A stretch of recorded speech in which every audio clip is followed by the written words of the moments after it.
tres puntos importantes. Primero, un recuerdo anatomofisiológico del esófago. Luego pasaremos a los métodos de estudio de patología esofágica y finalmente las enfermedades más importantes del esófago, y una de ellas es la esofagitis de reflujo. El esófago es un órgano que ocupa tres segmentos, o sea, cuello, tórax y abdomen. Por eso es que realmente hay muy pocos especialistas en cirugía de esófago, porque tiene que saber la intervención en estos tres segmentos. Por ejemplo, en el cuello, si uno especialista en cirugía de cabeza y cuello opera generalmente patología de tumoral de laringe, tráquea, ¿no? Parte blanda, tiroides, pero cuando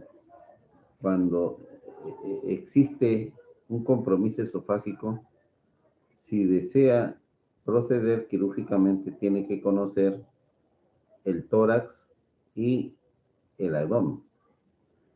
Y ahí está la dificultad.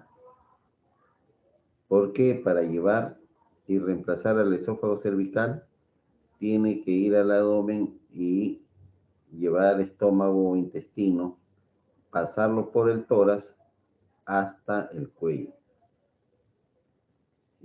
Algo semejante sucede con el tórax, donde el cirujano de tórax y cardiovascular opera corazón, pulmón, etcétera, pero no entra la cirugía de esófago, porque igualmente tiene que conocer cirugía de cuello y de abdomen.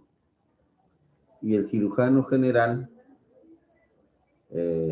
generalmente opera hasta el diafragma, abdomen y diafragma. De ahí no tiene dificultades, a no ser pues que se haya especializado en cirugía torácica y cabeza y cuello. Por eso son muy pocos, ¿no? A veces que los cirujanos de esófago. Y las precisiones son al 100%, ¿no? Como ustedes observan, el esófago es un órgano músculo-membranoso que aproximadamente mide 25 centímetros de longitud y no es un órgano vertical, tiene curvaturas, y ahí viene ya la aplicación quirúrgica, porque el esófago tiene convexidad izquierda. O sea, cuando uno va a operar esófago, tiene que ingresar por el lado izquierdo del cuello. Si ingresa por el lado derecho, no lo va a encontrar. Este es un dato importantísimo en lo que se refiere ya a la aplicación quirúrgica. El esófago también tiene tres estrechamientos que son fisiológicos. El estrechamiento a nivel de C6, el cricoideo, el estrechamiento aórtico bronquial y el estrechamiento diafragmático. El estrechamiento cricoideo es el más estrecho. En un adulto tiene un diámetro de 14 a 16 milímetros, o sea, 1,5 centímetros de diámetro, y por ahí pasan nuestros alimentos. De ahí que se debe masticar bien los alimentos, porque una de las patologías que a veces enfrentamos es que los cuerpos extraños o inclusive alimentos se quedan en este estrechamiento fisiológico, que es normal. Ahora, nosotros ya desde la aplicación quirúrgica debemos de pensar que nunca debemos hacer anastomosis a nivel de este estrechamiento. Esa es otra aplicación quirúrgica. O sea, lo hacemos por encima del cricoides o por debajo del cricoides. Si no, en el postoperatorio el paciente va a tener disfagia. Igualmente debemos de conocer las capas. El esófago tiene mucosa, su mucosa muscular y la adventicia. Como ustedes recuerdan, no tiene serosa. De estas capas, la capa más resistente, la que usamos para la cirugía, es la capa mucosa. O sea, en las anastomosis tenemos que, de todas maneras, identificar la capa mucosa, que es la más resistente.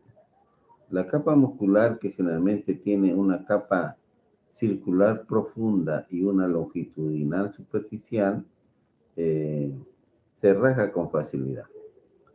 Y este es otro punto importante, porque cuando nosotros hacemos anastomosis, veremos que la mucosa es la que resiste más. Ese es lo importante. Y también en las endoscopías podemos nosotros ver hasta dónde llega el tumor si es que hubiera un cáncer, ¿no? Y algo importante que ustedes también tienen que conocer es que el esófago tiene los músculos traqueoesofágicos. No sé si ustedes han tenido oportunidad de observar en sus prácticas anatómicas cómo el esófago va a estar cerca a la tráquea, pero existen los músculos traqueoesofágicos. Estos son muy importantes identificarlo porque cuando uno va a realizar una esofagectomía, tiene que liberar y seccionar estos músculos y que justamente se adhieren a la cara posterior de la tráquea y como se recuerda, la tráquea en su tercio posterior es músculo membranoso y existe riesgo de fístulas traqueoesofágicas. Miren la importancia, ¿no? Que hay que conocer. El esófago es importante porque permite el pasaje del alimento desde la faringe hasta el estómago. Cuando uno mastica, al realizar el bolo alimenticio, lo empuja con la lengua hacia atrás, ¿no? Hacia atrás, hacia la faringe, hacia el orofaringe. Y luego desciende en una onda peristáltica que llega hasta el estómago. Pero a veces no es suficiente y tiene que producirse la segunda onda y hasta la tercera a veces, ¿no? Y eso es lo que se debe tener en cuenta, pues, que fíjese en el cuello, en el tórax, en el abdomen, pasa alimentos.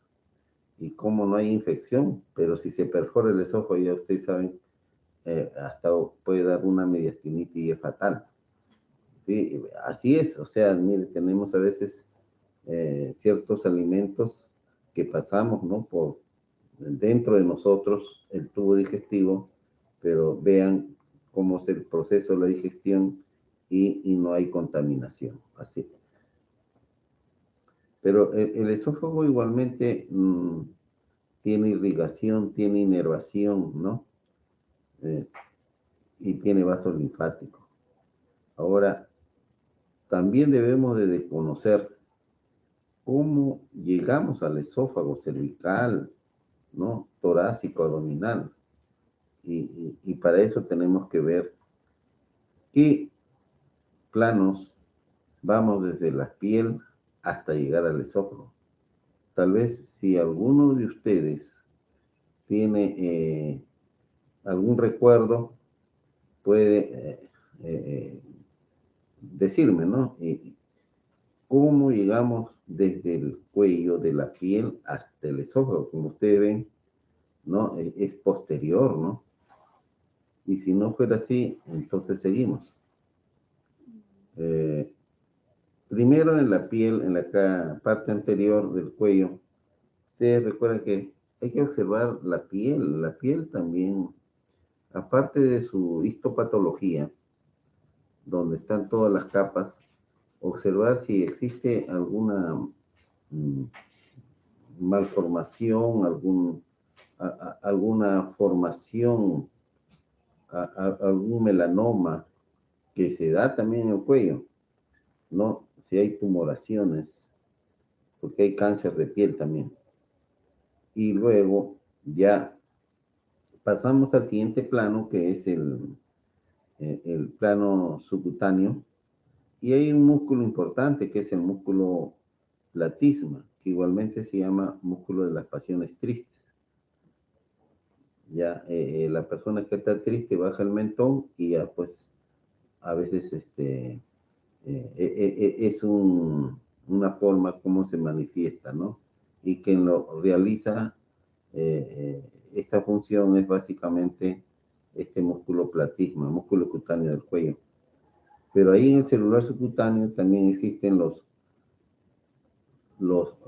vasos venosos, o sea, las yugulares anteriores, la yugular posterior, yugular externa, la yugular externa, y los nervios, ¿no? La rama auricular, ¿no? La rama mastoidea, la transversa cervical, las supracromiales, ¿no? Supraclaviculares. Y ya llegamos al esternocleidomastoideo y a los músculos eh, infrayoideos, ¿no? Y esos músculos infrayoideos son los que justamente nos va a permitir, ¿no? Descubrir, ¿no? O sea, el homoioideo, ¿no? El esternocleidoideo, el tiroideo, ¿no? Son todos los músculos que nosotros tenemos que identificar y sobre todo, ya llegando a esos músculos encontramos el van. Y el van, o sea, la arteria carótida primitiva, la yugular interna y el nervio neumogástrico. Y por supuesto, el nervio recurrente. Es muy importante. Observen ahí cómo está el nervio recurrente entre la tráquea y el esófago. Se introduce a la laringe y se va justamente, ¿no? El recurrente que ahí lo ven, se va a la laringe, inerva a todos los músculos de la laringe, excepto el cricotiroideo, que corresponde al laringe superior, y inerva al tiroaritenoideo, o sea, que está en las cuerdas vocales inferiores o verdaderas y que nos da la voz. Si ese nervio se secciona en una cirugía de esófago, lo dejamos sin voz al paciente para toda su vida. Miren la importancia solamente que tiene este nervio, que deben haberlo observado cuando disecaron cuello. Ese nervio tan delgadito tiene una importancia fabulosa. Nos da la voz. Sin ese nervio no podríamos ya hablar, viene la difonía. Y ha existido complicaciones. Bueno, que algunos cirujanos de repente pues se les fue la mano, ¿no? Y cortaron el nervio. Yo tuve la oportunidad de ver a un paciente como al otro día, buenos días, ya no habla. ¿Qué ha pasado? Lo cortaron el nervio. O sea, uno le saluda solamente a ver si contesta.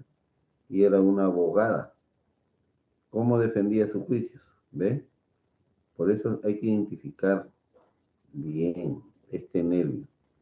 Y después de la tráquea ya está el esófago, como ustedes observan. Recién ahí.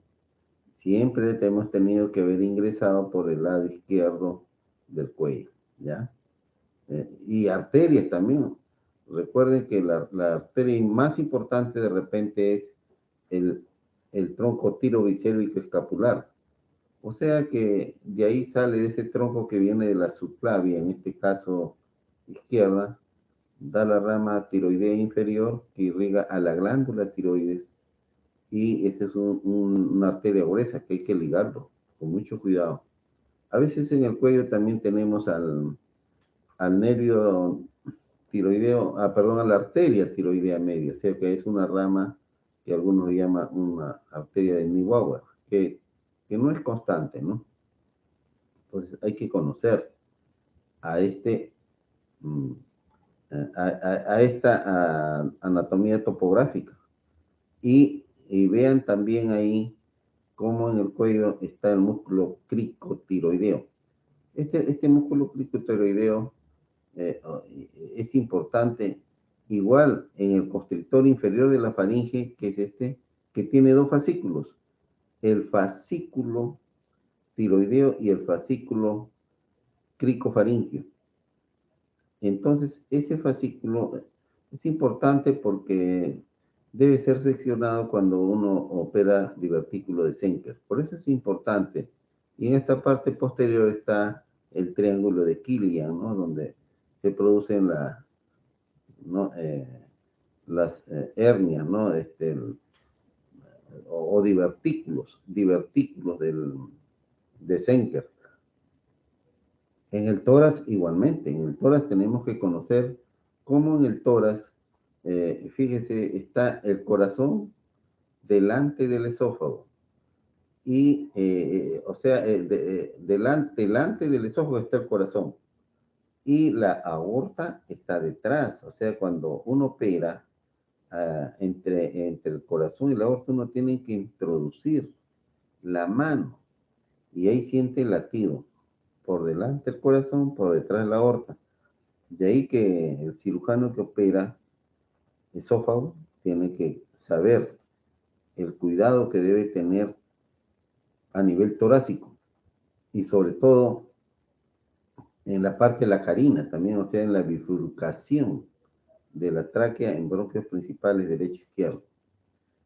Y por supuesto los nervios que están ahí, el vago anterior, el vago posterior, las arterias que están en el tórax también son las arterias intercostales, las arterias mediastínicas, ¿no? Que van a irrigar así como las bronquiales. Y luego ya pasamos al esófago abdominal. O sea, el esófago pasa justamente por el hiato esofágico y va a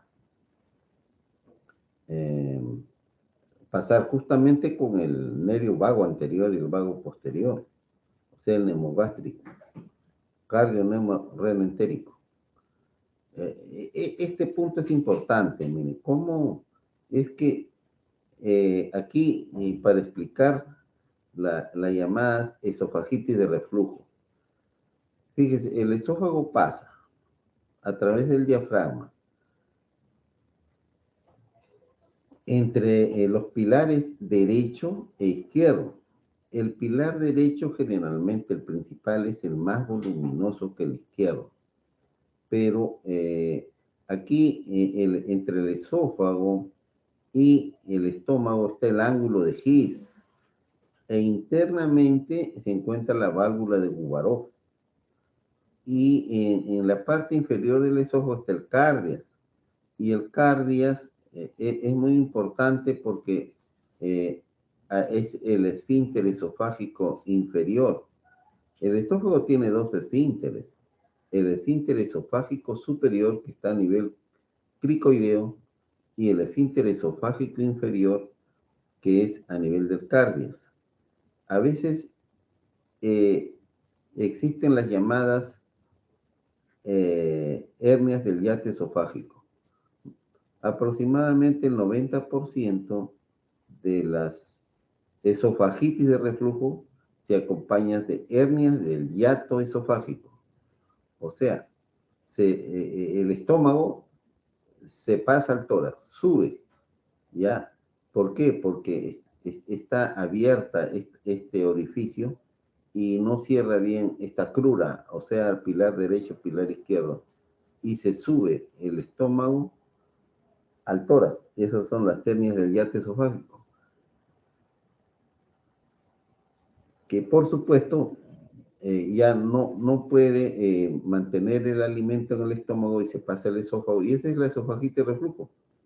Y por eso hay que tener mucho cuidado, ¿no? ¿Y por qué? Porque ahí está la línea Z y es un punto débil donde se inician justamente los cánceres de cardias. Y de ahí hay una clasificación que veremos después, ¿no?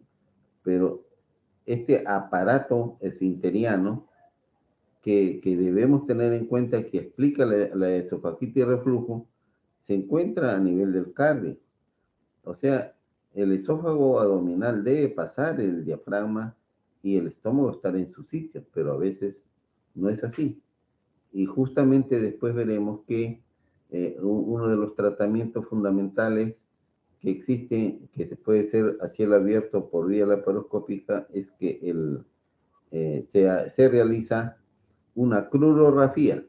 O sea, estos pilares derecho e izquierdo se cierran para que no suba el estómago al tórax.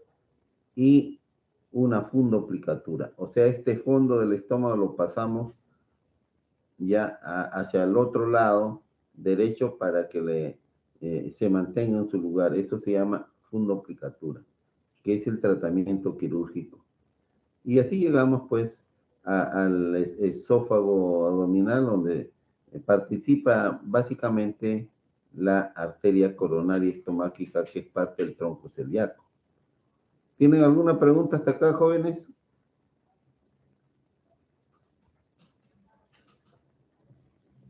¿Alguna pregunta?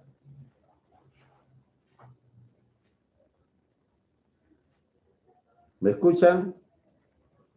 Sí, doctor, sí se le escucha. Ya, ya. Si tienen preguntas, me avisan, ¿ah? ¿Alguna duda? Miren, cómo aquí está, fíjese, el esófago torácico con sus nervios, mire, en el tórax es como una malla, ¿no? Está, y no solamente, también está, aparte del nemo gástrico, está la cadena simpática, ¿ya? Eh, y así avanzamos ya a la parte venosa. Recuerden que existe el sistema ácido, ¿no? La ácido mayor en el lado derecho, ácido menor, inferior y superior, las semiácidos, ¿no? Y que estas pues vienen de la lumbar ascendente y pasan, ¿no? Al tórax. Eh, y es importante recordar, les digo, porque en esta lámina se ve muy bien cómo la vena coronaria estomáquica es afluente de la vena porta. Esta es la vena porta, que se forma pues por un tronco común entre la esplénica y la mesentérica inferior, y luego se une a la mesentérica superior y forman lo que se llama la vena porta, que es centrípeta, la sangre centrípeta, que lleva todos los alimentos para la metabolización a nivel del hígado. Pero en lo que se refiere a la vena coronaria, va a desembocar en la vena porta. Pero cuando hay hipertensión portal, hay una cirrosis o otra patología, se congestionan estas venas y tenemos lo que se llama las varices esofágicas.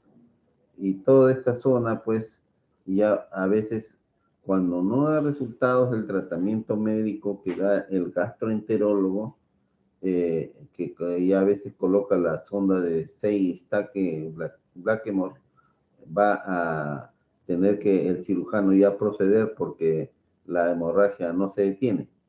Y ahí ya aprovecho para decirles de que uno procede a ligar todas estas venas esófago gástricas, eh, y también a nivel de estas venas submucosas, miren, plexos, igual que tiene que hacer una sección prácticamente de estas venas con suturas para hacer lo que se llama la derivación, ¿no? De la sangre, ¿no? Y evitar pues la hemorragia que continúe en estos pacientes con hipertensión portal. Y eso se llama desconexión portoácido. Está la inervación del esófago, simpática y parasimpática. Y ahora tenemos que entrar, ya una vez que conocemos la anatomía y fisiología y sus aplicaciones quirúrgicas, y ya viene la sintomatología. ya, ¿qué hacer? Porque ya llega el paciente y usted tiene que, a veces dice, me duele en el pecho, detrás del esternón. Y bueno, a veces uno va por la más común, probablemente tenga, puede inicie una angina, le da un isorbide y que regrese en 2, 3 meses. Y, y, y, y ya regresa en estadio avanzado. Que no era angina, era un cáncer de esófago que estaba creciendo y no lo pidió eh, lo que llamamos alguna endoscopía, una radiografía. O sea, estos son los exámenes que se debe pedir. La historia clínica es lo más importante en un paciente. Y tiene que pensar si el paciente dice, bueno, no puedo pasar bien los alimentos. Entonces, ¿cómo? Los sólidos, los líquidos, y ya ustedes están pensando en una disfagia. ¿En qué lugar? Si es precordial, por decir, entonces la patología puede estar a ese nivel. Eh, Puede ser un tumor que está creciendo. O si el paciente le dice, después que como, regreso el alimento. Tiene que estar de pie o sentado media hora o tal vez más, porque si no se le regresa el alimento. ¿En qué estamos pensando? En una esofagitis de reflujo. Y más aún que el paciente a veces siente una quemazón, un ardor a nivel del esófago distal. Entonces quiere decir que hay reflujo y hay sintomatología. Y las complicaciones más delicadas del esofagitis de reflujo justamente es la estenosis, la úlcera, el sangrado. Y lo más grave, el esófago de Barrett.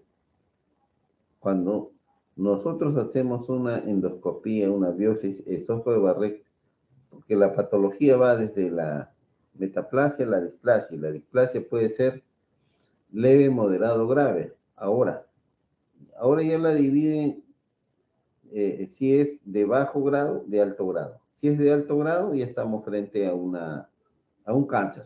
Y se ganó un cáncer por no hacerse chequear porque tenía esofagitis y reflujo. Miren la importancia. Historia clínica. Aunque el paciente también le puede decir, cuando como se me queda una parte en el cuello y sale un bulto inclusive en el lado izquierdo. Y eso ya nos obliga a pensar en un divertículo de Schenker. Y así, ¿no? O que vomita sangre. Vomita sangre, a ver, ¿cómo diferencian un sangrado si viene del tubo digestivo del aparato respiratorio? ¿Cómo diferencian? Bien fácil, ¿no? O sea, si ustedes ven que el sangrado sale con espuma, ¿no? Entonces está viniendo pues del aparato respiratorio. Pero si sale pues con alimentos y no hay espuma, no hay burbujas, entonces es sangre del tubo digestivo. Entonces vean, historia clínica importante. En base a eso ya nosotros pedimos, ¿sabe qué? Hay que hacerle una endoscopía o una endocografía también alta para ver si es cáncer, hasta qué capa o hasta dónde llegó el cáncer.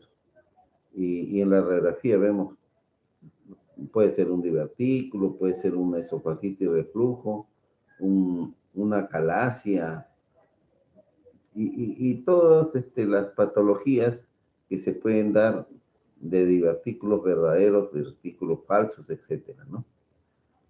Puede haber una anomalía, como en este caso, miren, a ver, doble callado de la aorta, ya nació así, y lo comprime el esófago. También puede tratarse después, mire cómo en este caso, que uno de los exámenes también que se utiliza en la esofagitis reflujo es la manometría y pHmetría. El esófago ha subido hacia la parte más alta, jalando al estómago hacia el tórax, miren. Y ahí viene la hernia del hiato esofágico, que en alguna forma tenemos que diagnosticar a tiempo porque lo más peligroso es lo que llamamos el esófago de Barrett. Eso no se olviden. El esófago a nivel del caries es muy delicado. Hay que controlar esa parte, porque ahí viene justamente ese cambio de epitelio, ¿no? Del estratificado al cilíndrico simple. Ah, corazón muy Doctor, grande. Dime, sí, una escucho. consulta. Si bien los pacientes pueden tener reflujo, por ejemplo, con pacientes que tengan trastornos alimenticios como bulimia o pacientes vomitadores crónicos como los alcohólicos, ¿qué patologías pueden tener esofágicas? Y si se tiene que esperar antes de darle alguna indicación para que se vayan a hacer algún tipo de análisis o de examen. No. Eh, primero, muy buena pregunta. Primero, la historia clínica. En la historia clínica le va a mencionar el paciente eh, si tiene reflujo, que se le regrese el alimento. Ahora, a veces se regresa el alimento con síntomas o sin síntomas, porque a veces hay casos que el paciente normal come, pero se le regresa nada más, pero no siente. Y la irritación y la mucosa se va alterando, pero hay casos que sí hay molestias. Entonces, esa historia clínica es importante. También por historia clínica se puede saber si el paciente, por decir, es alcohólico, ¿no?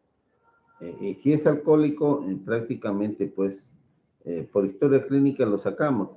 Y ya si es alcohólico, podemos estar pensando en la hipertensión portal y ahí se examina también en la endoscopía se ve pues la varices esofágica, ¿no? Ahí ya pedimos exámenes. La endoscopía alta no va a decir que se descubre pues eh, por endoscopía o por radiografía si hay esofagitis. Inclusive hacemos biopsia a ese nivel. O sea, hay formas como ir diagnosticando, sino que tenemos que ir buscando sobre todo la parte, digamos, que nos preocupa es el cardias. Por eso es que a nivel del cardias los tumores se dividen en supracardiales, cardiales y subcardiales, porque esta patología va aumentando cada vez más. ¿Ya? Cuando es benigna se soluciona. Por ejemplo, si es una esofagitis reflujo, le hacemos una clorografía y fundoplicatura a tiempo. Pero si el paciente pues no se trata, se deja mucho tiempo y cuando ya hace el examen ya es tarde, pues ya se ganó su cáncer, donde hay que hacer una esofagotomía por vía transmediastínica y transdiafragmática, con transposición de estómago o de colon, depende del caso, ¿no? ¿Alguna otra pregunta? Bueno, miren, fíjese, también hay cáncer de laringe. Por ejemplo, en este cáncer de laringe ya ahí entra a tallar el cirujano de cabeza y cuello. Hace una laringectomía radical, ¿no? Con fines curativos, pero como ven está comprometiendo la faringe y el esófago. Ahí no entra el cirujano de cabeza y cuello, salvo pues que opere, ¿no? Porque ya se entrenó en eso, pero es bien raro. Ahí entra el cirujano de esófago. ¿Qué hace el cirujano de esófago? Si ya el de cabeza y cuello lo sacó la laringe, le hizo su traqueostomía para toda su vida, y hay que darle pues calidad de vida, o de por dónde va a comer el paciente. Entonces ahí entra el cirujano de esófago y generalmente se hace del estómago un tubo gástrico. Ese tubo gástrico lo, lo pasamos a través del tórax y llega hasta el cuello. Ustedes dirán cómo llega. Inclusive a veces yo he tenido que hacer anastomosis con base de lengua, ya se imagina, a nivel de la vallécula. Porque como ya no hay laringe, tiene que llegar hasta ese nivel y el paciente sigue comiendo. Eso se hace en laringe. A ver si me recuerdan o si no me escriben ahora y yo le mando esas películas que tengo si no hay tiempo para que ustedes lo vean, que de esas operaciones de esófago que realizo, para que ustedes más o menos vean cómo se hacen estas grandes operaciones altamente complejas, ¿no? También el cáncer puede estar en el cardio, como ven, este es un subcardial, por ejemplo, hay que hacer gastrectomía total radical, ¿ya? O en el fondo gástrico. Allá las personas que se hacen banda gástrica, que lo parten el estómago en dos y dejan uno a veces separado, aislado, esta parte. Y ahí se ha demostrado que a veces hacen cáncer a este nivel, ¿ve? Todo eso hay que observar. Puede estar el cáncer en el tercio medio. Uf, es un caso complicado porque hay que hacer toracotomía en este caso, ¿no? O a veces se puede perforar también, da una mediastinitis. O tal vez podemos estar frente a una calasia donde se ve falta de relajación del esfínter esofágico inferior. O sea, hay mucha patología. Y como estábamos hablando hace un momento de las varices esofágicas, algún día ustedes van a ver estas varices tremendas, cómo se rompen y es terrible ver cómo el paciente se desespera porque le sale cantidad de sangre y algunos fallecen, pues, ¿no? ¿Ya? Entonces pedimos pues las radiografías donde nosotros vemos los divertículos, por ejemplo, ¿no? No pasa bien el alimento, como en este caso, divertículo de Senker. ¿Qué está saliendo este divertículo? Miren, por este triángulo de Killian. Ahí está el divertículo de Senker. Los divertículos pueden ser por pulsión y por tracción. Por pulsión, no, falsos, y por tracción son los verdaderos. Los divertículos verdaderos tienen todas las capas del esófago. Los divertículos falsos solo tienen mucosa y submucosa. Aquí ustedes observan, mire, cómo está protruyendo. Este es el cricofaringio, ¿ya? Y acá está el divertículo, que son 4 grados. Y cuando el paciente, pues, realmente tiene el divertículo, va sintiendo, son 4 grados. 1, 2, bueno, pero 3, 4 ya es una bolsa, ¿no? En cambio, este es divertículo por tracción, ¿ves? Está a nivel de la carina, a veces algún paciente, antecedente de tuberculosis, procesos inflamatorios, etcétera, va a tener estos grandes problemas que tracciona, queda la y tracciona todas las capas. Esos divertículos por tracción, ¿ya? Divertículos epifrénicos, miren, encima del diafragma, también se ve. Fíjese esa tremenda bolsa que es un paciente que operé de divertículos en el cuello. Y ahí está la posición del paciente, miren. En esta patología siempre se ingresa por el lado izquierdo. Por eso ustedes ven que el brazo izquierdo está pegado al tórax y la otra sí puede estar en abducción. Ingresamos y colocamos una almohada detrás de las escápulas para que exista una hiperextensión, ¿no? Del cuello y poder operar. Y el cirujano se coloca en el lado izquierdo. Por ahí opera el divertículo de Senker. Y aquí se ha abierto todos los planos que ya hemos revisado hace un momento en el cuello y llegamos progresivamente a ubicar el divertículo. Y ahí está liberándose el divertículo que estamos con este material quirúrgico levantando, y ahí se ve, fíjense cómo está el divertículo de Senker en el cuello. Mucho cuidado con las estructuras. Aquí ya está abierto el divertículo, lo estamos seccionando para hacerle una diverticulectomía, ¿ya? Y ahí está, ¿ves? Prácticamente estamos seccionando el músculo cricofaringio. Muy importante, ¿eh? Este músculo se debe seccionar porque si no se secciona, el paciente va a tener tifagia en el postoperatorio y le va a buscar toda la vida porque no va a poder comer. Este divertículo se va a anatomía patológica, porque también he encontrado cáncer ahí, por si acaso. Se cierra en forma transversal y siempre dejando un dren, ¿ves? un DREN para el drenaje. Aquí hay una particularidad muy especial. Los pacientes que son operados de esófago por lo menos no pueden comer 11 días. A diferencia de una operación de estómago o intestino, que ya están pues a los 4 o 5 días comiendo, ¿no? Empezando su dieta. Pero en esófago es diferente. También ustedes pueden encontrar una calasia. Y en la calasia igualmente, ¿no? Que es falta de relajación del esfínter esofágico inferior, ¿no? Donde viene, pues, se va cerrando progresivamente y que sí, muchas veces se acompaña con problemas psicológicos, ¿no?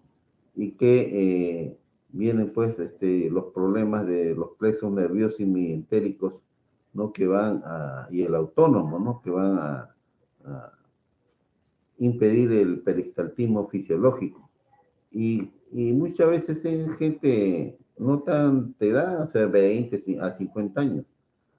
Pero la calasia puede ser primaria o secundaria, ¿no?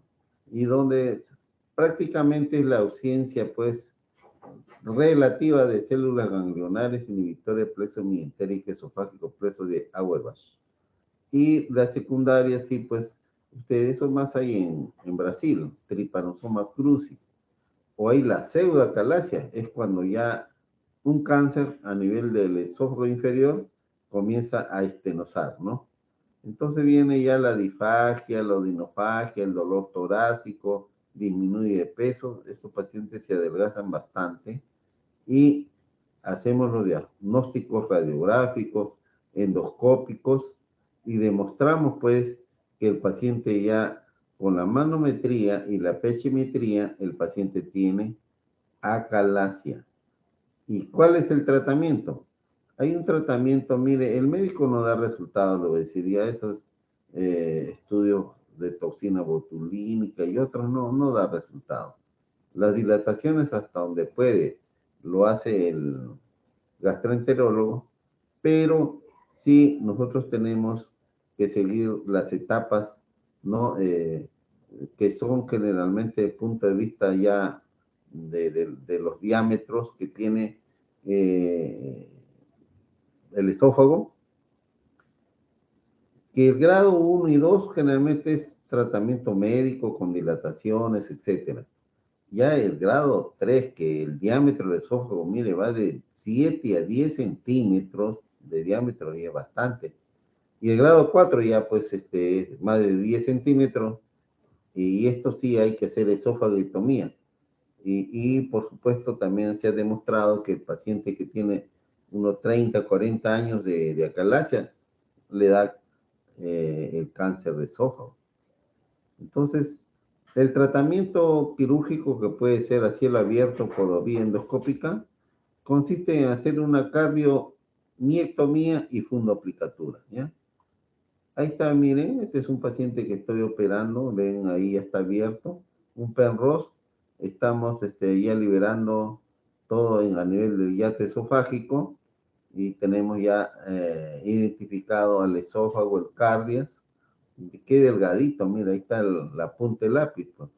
Y por supuesto, introducimos una sonda especial para que nos guíe en la cirugía. Ahí está la puntita de la sonda, miren cómo está la puntita, para que ahí llega el abdomen y procedemos a hacer ya la cardiomiectomía, la fundoplicatura.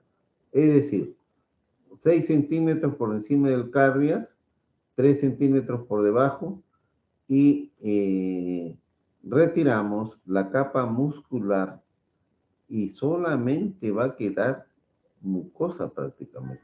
Tiene que ser con mucha fineza. Y pasamos el estómago por detrás del esófago, como ven, como un collar. Ahí se ve un collar y nosotros ya lo vamos a hacer la fundoplicatura.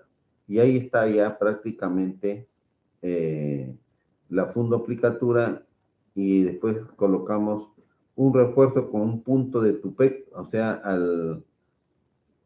al pilar derecho. Y esa es la operación, ¿no? Esa es la operación, pero si es grado 4, y aquí es bien importante, en el grado 4 hacemos esofagectomía, que también es válido para el cáncer de esófago de tercio inferior. Mire, y ahí va, fíjese, mire la calasia radiográficamente, cómo los alimentos se quedan en el cáries y no pasa. Ya se imaginan el sufrimiento que tienen estos pacientes, ¿no? Que ya no pasa alimento y tiene apetito, pues, ¿no? La posición que se toma a los pacientes es descubrir desde la mandíbula hasta el pubis, miren, así, y el brazo pegado al tórax. Ve ahí cómo descubrimos, y prácticamente se ha retirado, ¿no?, el esófago bien dilatado y el estómago. De este estómago es que tenemos que hacer un tubo, pero para eso tenemos que conocer con exactitud la irrigación, o sea, por la curvatura menor, la coronaria estomáquica, la pilórica, curvatura mayor, vasos cortos, gastroepiploica derecha, gastroepiploica izquierda, se forma el arco anastomótico y vean ahí cómo ya se forma el tubo, ¿no? El tubo para nosotros elevarlo, ¿no?, con sutura mecánica hacia el cuello. Ahí se está formando, y hasta el tubo, miren, ¿ves? Ese va a ir con su arteria latiendo hasta el cuello. Ustedes dirán cómo llega. Hay trucos, pues, para que suba hasta el cuello. Y que no, y a veces dicen, no, se pone, dice que es fantasía. No, no es fantasía. Sí llega y se mide. Pero sí les soy sincero que a veces a algún cirujano no midió bien y no llegó al cuello, pues, no llegaba. Ya se malogró la operación para toda la vida. Tiene que medir primero. Y siempre se pasa, miren, aquí está abierto, miren, cuello, tórax y abdomen. Y prácticamente con estos separadores de Thomson, porque hay que separar bien, y el esófago que, o sea, el dedo esófago que va a pasar al cuello en una bolsita, porque ahí está la arteria latiendo, ¿ves? En una bolsita. Y esta es la incisión lateral izquierda del cuello, ¿ves? Siempre por el lado izquierdo. Y ahí está la operación del lado izquierdo, y la bolsa ya está llegando, miren, al cuello, y se empieza a hacer la anastomosis, esta anastomosis transversa. Y ahí tienen, pues, de esta paciente que le operé de una esofagectomía, pero también mala suerte que tenía cáncer de mama, ¿ves? Tuve que sacarle la mama izquierda y después le da un cáncer de esófago, imagínense. A veces sucede. Y para que ustedes se convenzan, mire cómo le llené de agua este esófago que parece una bolsa, ya grado 4, ya tiene más de 10 centímetros de diámetro. Ese es. Ahora, el esófago también se puede perforar, ¿eh? Mucho cuidado, por ejemplo, algunos pasan con espina, astillas, y todos se lo pasan, creen que el esófago va a resistir. El esófago es muy frágil. ¿Y cuántas perforaciones he visto de esófago por comer pollo a la brasa, imagínense? Es terrible. Y algunos se han salvado, otros han fallecido. Pero el esófago también se puede perforar por herida de bala, por lesiones, etcétera, ¿no? Y una vez que está perforado, ya pues se sale todo el contenido, ¿no? Y si uno no procede rápidamente, puede pues complicarse el paciente, ¿no? Ahora, generalmente nosotros debemos de pensar que en la perforación de esófago, si uno no actúa rápidamente y si la persona es muy chiquita, tal vez un puntito puede cerrar, pero si ya pasa de 4 horas a 6 horas, hay que proceder en 2 tiempos. Entonces, primero sacamos pues el esófago afuera, en el cuello. Eso se llama esofagostomía cervical. Así como existe gastrostomía y ayunostomía, colostomía, etcétera, nosotros hacemos esofagostomía cervical, o sea, le sacamos el esófago por cuello para que esté unos 6, 8 meses saliendo toda la salida por ahí y después ya lo operamos. Este es un tumbecino que vino porque prácticamente pues dice que no había almorzado, creo que a las 7 de la noche fue al almuerzo, pues se pasaba toda la carne entera, se atragantó y se quedó la carne en el cuello. Y el anestesiólogo, por tratar de pasarle, lo perforó.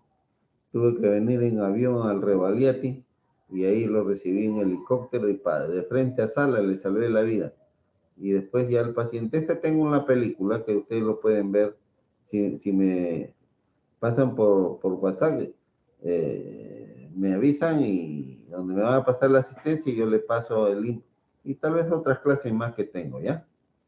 Ahí está, ven, miren, el drenaje que se hace.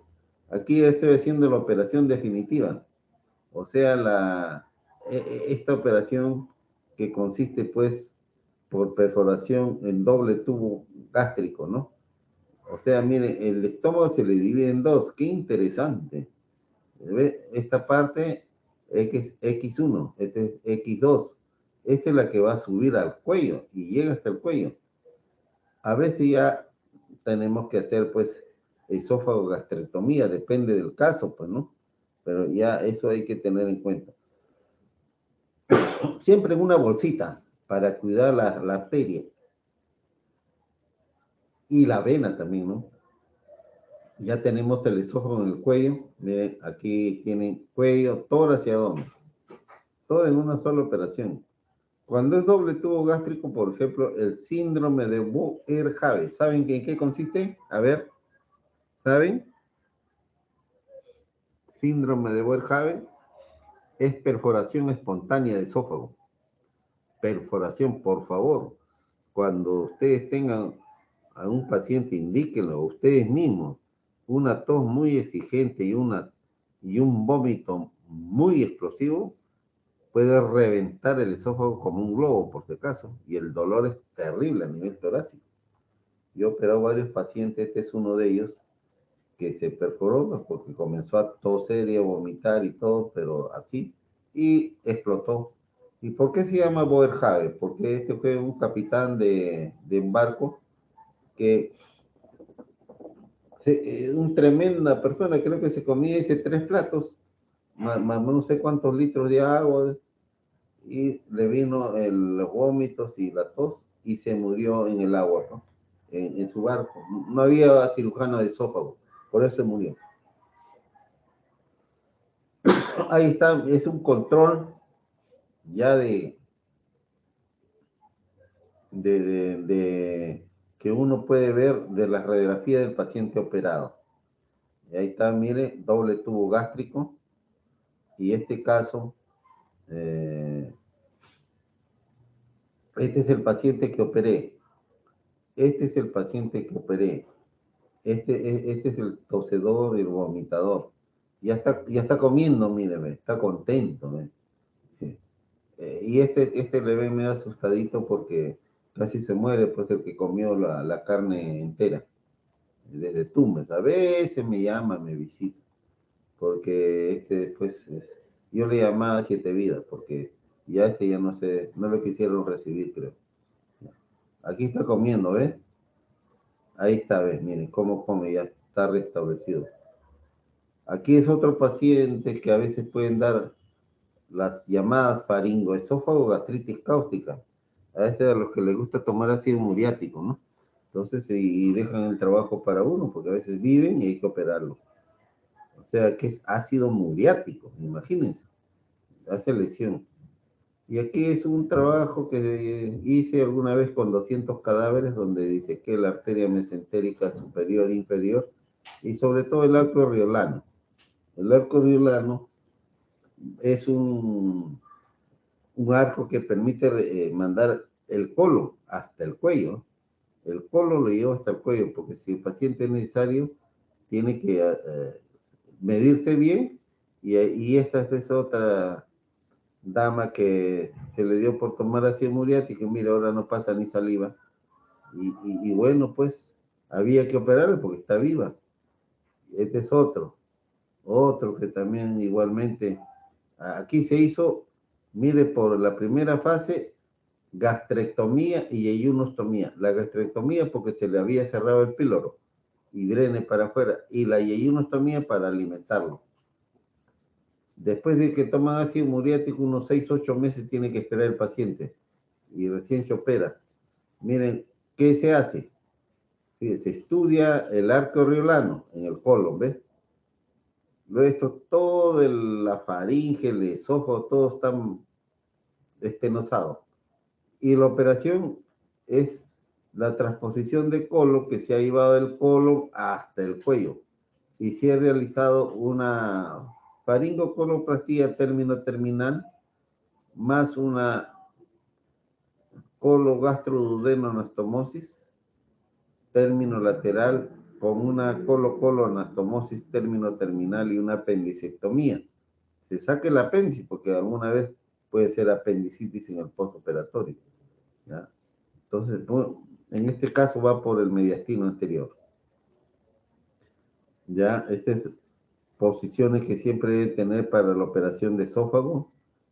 Y aquí de colon, miren cómo es el arco riolano, que ahí se ve el mesocolon transverso, todo, ¿no? Las ramas que da, la cólica media, la cólica derecha, la iliobiseca pendículo cólica, la rama cólica izquierda ascendente y ya forma el arco riolano, pues, ¿no?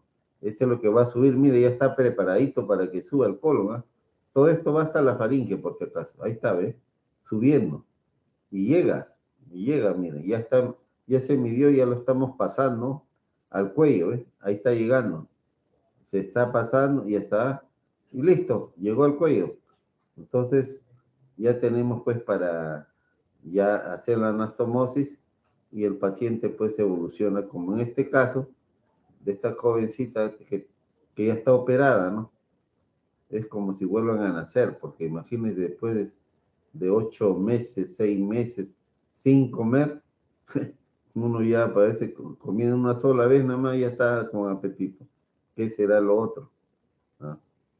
Fíjese cómo queda el paciente, incisión cervical, incisión abdominal, drenaje, a veces hay que poner drenaje. Esta paciente es una paciente que se operaron 8 veces, pobrecita. Mire cómo le han deformado todo su tórax, sus glándulas.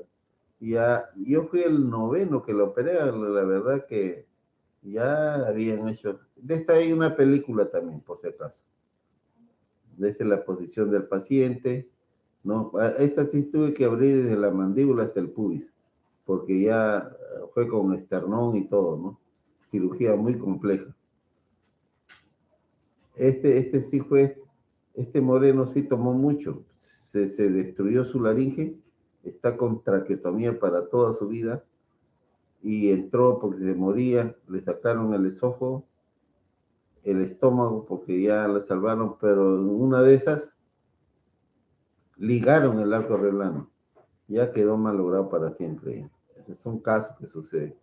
Estas forman parte de estas chicas del club de esófago, las operadas, unas están con su tubo, otros están con su ienostomía, ya, todo eso ahí, ya hasta que lleguen a comer, pues, ¿no? Y así, ya los pacientes posoperados, ¿no? Pero también hay operaciones de cáncer, de cáncer, que puede ser en esófago cervical, torácico o abdominal, y depende. Y aquí está la famosa clasificación de Silverstein, donde nosotros pues tenemos que pensar que se dividen, es una clasificación interesante. O sea, los cánceres de Silverstein de cardias, supracardiales, cardiales y subcardiales, o tipo 1, tipo 2, tipo 3. Eso ya hay una clasificación y una determinación para la cirugía, ¿ya? Cuando es de tercio inferior, vienen las etapas abdominal, torácica y cervical que hemos mencionado. Muy importante. Cuando el paciente va a presentar ya para la cirugía, sí, igual se descubre desde la mandíbula hasta el pubis, y hacemos pues siempre liberación del esófago, la esofagotomía, miren, ahí está el tumor, ¿ya? Y se hace la esofagotomía, se forma el tubo gástrico con este estómago que ven ahí está el tubo, se mide, que llega hasta el cuello, y también a veces puede ser, cuando es paliativa, doble tubo gástrico, se puede también, muy importante. Y viene la transposición, la parte cervical, siempre al lado de un protocolo de cáncer de esófago. Aquí es un equipo de trabajo, donde entran las demás especialidades, porque es necesario, entra el gastroenterólogo, el oncólogo, radioterapéutica, neumólogo, y todo lo que sea necesario para hacer un diagnóstico si hay metástasis y no hay metástasis.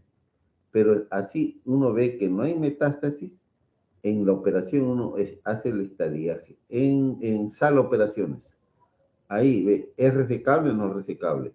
Si es resecable, le sacamos el esófago y le hacemos una transposición de estómago o de colon, después a quimioterapia, radioterapia, pero si es ya irresecable, paliativo nada más, ya le hacemos un tubo, un doble tubo gástrico, o a veces ya una prótesis, una gastrostomía y ahí una ostomía, y es avanzado, pues, ¿no? O sea, se sigue todos los pasos para poder operar, sea a nivel de una, de la faringolaringe, sea también una operación de esófago torácico, o sea una operación de esófago distal. Y la de Sigurd-Stein, miren, ¿no? También en las supracardiales, miren, ahí está, le saqué el esófago y le pasé estómago y el paciente puede comer. Si es tipo 2 y tipo 3, que es la misma, se saca el esófago distal, una gastrectomía total radical y ya nosotros podemos en alguna forma hacer la transposición de IAI1, ¿ve? En diferentes formas, ¿ah? Así o si no en IDERUX, ¿ya? O sea que muy importantes estos procedimientos para poder. No sé si tienen alguna pregunta, jóvenes.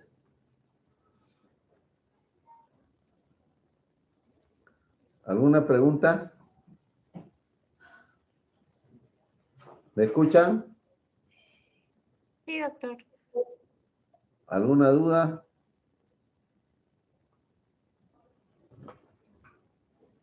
Vamos a ver, voy a tratar de acá de regresar, a ver, ¿eh?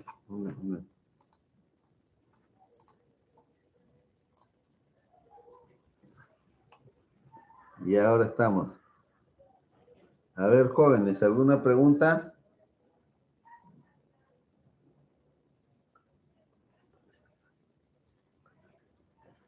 No, doctor. No hay pregunta, caramba. Ustedes se ven que han entendido toda la clase, caramba.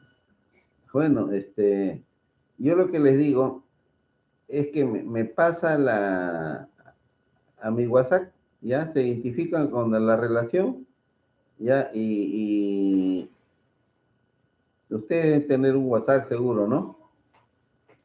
Y ya yo les paso las películas, inclusive va a haber unas clases ahí que tengo para que les sirva, ¿ya? Sí, doctor. Doctor, le mandé la lista a su WhatsApp. Ah, ya me mandó ya. Entonces, a ver, vamos a ver. Ah, ya, aquí está la lista. Entonces, a esta lista le voy a mandar en un momento. Ahí ustedes van a ver porque son como 5 películas que gustan. Una es sobre esofagitis cáustica, otra es la que lo operé, yo fui el 9º que lo operé, ya se había pasado por todos los hospitales. Después hay de acalasia, hay de cáncer de esófago. Por supuesto, están sintetizadas, ¿no? Porque una operación es larga. No, esta es lo más importante, ¿no? Son operaciones altamente complejas. Y no sé si hay más preguntas. ¿Cómo van las demás clases? ¿Todo bien?